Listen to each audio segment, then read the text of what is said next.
Hello everyone, welcome back. It's Space Engineers Plus Me, episode 34.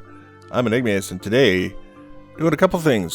Starting off with the Atlas, we've got the rolling chassis. We had to jack it up because I wanted to add some more wheels, and I couldn't add the wheels while it was on the ground, so we put some pistons underneath, lifted it up in the air, put the wheels underneath, and now we're lowering it back down so we can do a few tests.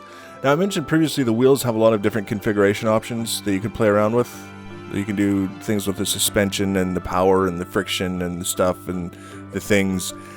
It's a little bit much, but it's one of those things where if you're really interested in making the best wheeled vehicle that you can really get down and dirty with the micromanagement and probably do some really impressive things.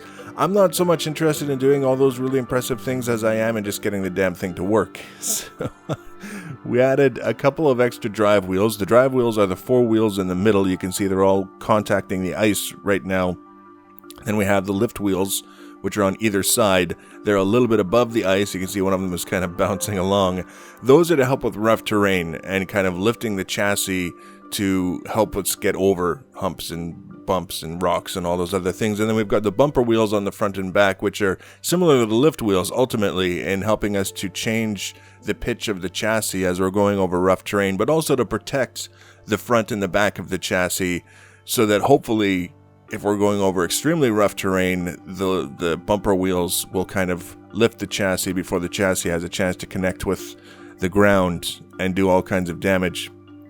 So one of the things that I wanted to do was a little bit of really basic speed testing on the ice lake. It's a fairly large ice lake. We've got lots of room where we can get up to speed and see what the vehicle is capable of and kind of get a feel for the tuning, the basics of the tuning, the power for the acceleration, the friction in terms of traction, the suspension settings to make sure that the wheels are staying in contact with the ground, and things like that. Really basic settings. And also it's kind of fun, to take something this size and see, how it accelerates, what its top speed might be. You get a good example now, just to view how far we can go before we have to worry about hitting the rough terrain on the other side of the ice lake. It's a pretty good run that we can do here. We have to be very careful about large holes on the ice, courtesy of some of the mining that we've been doing. We're going to take a look at that a little bit later. A little bit unexpected. But for now, for the size, the acceleration is decent. We're not expecting Ferrari-like acceleration in something that weighs many, many tons and is about the size of a football field. But at the same time, it could be a lot worse. It could be painfully slow, completely underpowered, and soul-suckingly boring. We're actually going to get up to about a 250 kilometer per hour speed in there. And I don't want to say that that's the maximum speed because it was around the 250 kilometer per hour mark when I decided that we needed to make some course adjustments so that we didn't go bouncing up the hill. But of course, it's very fast. It's very fast to be turning on a ship this size.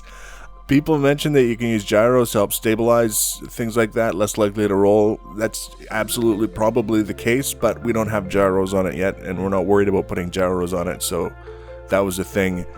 We got a little bit of a run-up going up this hill. I wanted a little bit of a run-up, but not a huge run-up. We were kind of off in the ice lake, and I said, we should probably go test it in slightly more rugged terrain. So in the process of getting over to where we are now, we accumulated a bit of speed. I think it was around 100 kilometers an hour without trying to go crazy and sending ourselves bouncing or flying up the hill. And you can see we got up to a certain point and then we ran out of momentum and now we're just sliding backwards, basically, is what it works out to. Like I say, there are a lot of options that we can change. There's a lot of things that we can tune. There's a lot of things that we can take a look at. It's going to take a little more work to get this thing so that it likes to climb hills the way that it should. One thing that occurred to me, based on what other people have said, that I've just kind of seen in passing, is the prospect of adding thrusters to the rear to give us a little bit more push. We'll see. We'll see how it goes. I'm sure some people in the comment section will leave some ideas, some things we might be able to do to increase the ability of this vehicle to climb hills.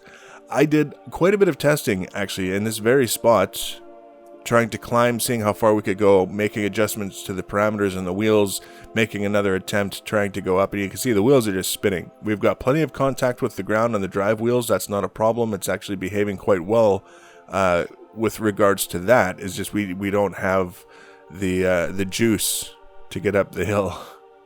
Like I say, I basically spent the entire dawn and the first half of the night trying to get up the hill. You can see we get a little bit of a run up on the ice, a little bit of momentum to see how far we can go, making sure that we're not going to hit any rocks just yet. We can do the rock testing some other time, and that's as far as it goes.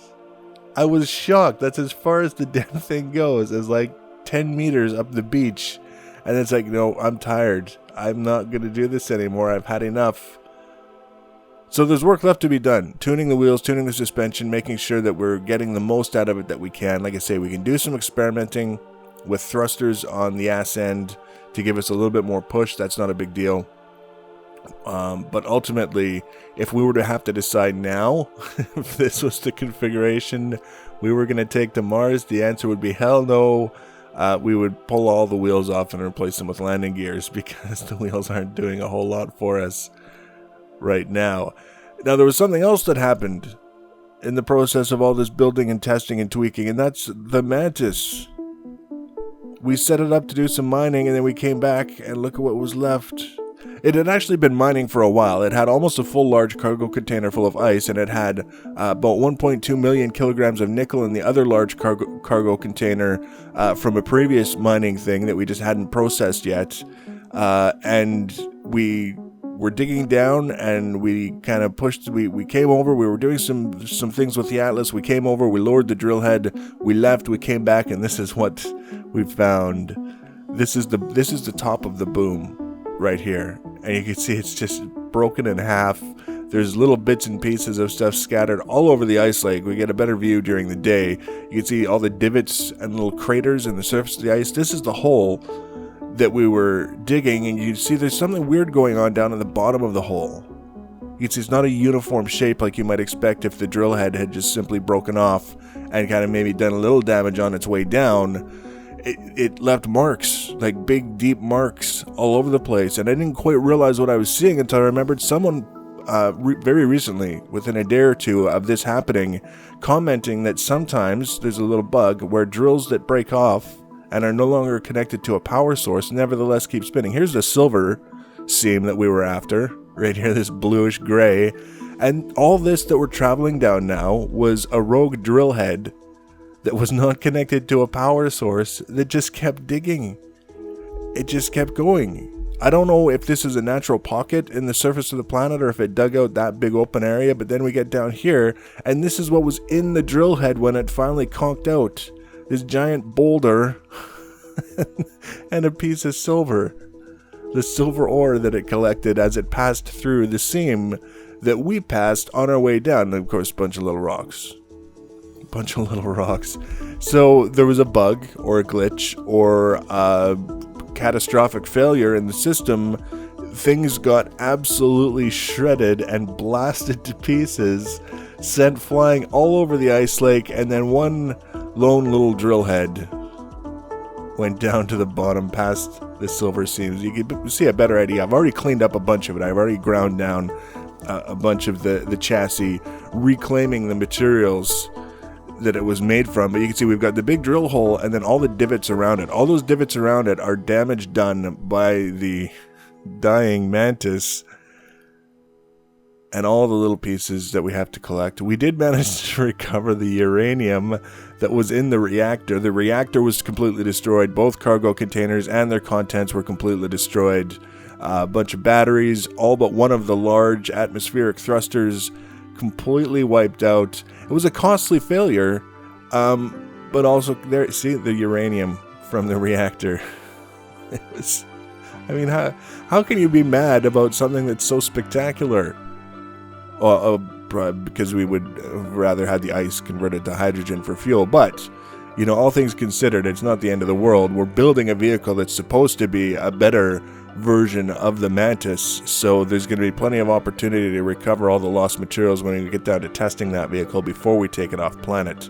So the next episode, we're going to take probably another look at more tuning and testing for the Atlas rolling around on the ice lake, assuming we're able to make some progress in that regard. Also going to be taking a look at the equipment that we're putting into the Atlas. It's a largely upgraded version of the Dauntless in that regard already. I can tell you there's a lot more going into it, including some jump drives to help us get around a little bit faster, make the trip to Mars a little bit easier. And then we can also probably start taking a look at some of the chassis detailing that we're going to do, trying to make it look kind of interesting on the outside. So if you want to be notified about that and future videos in this and other series for this and other games, as always, you can subscribe to my channel or follow me on social media. Links for social media in the information box below the video. Feel free to leave your comments and feedback. Thanks for watching, guys, and take care.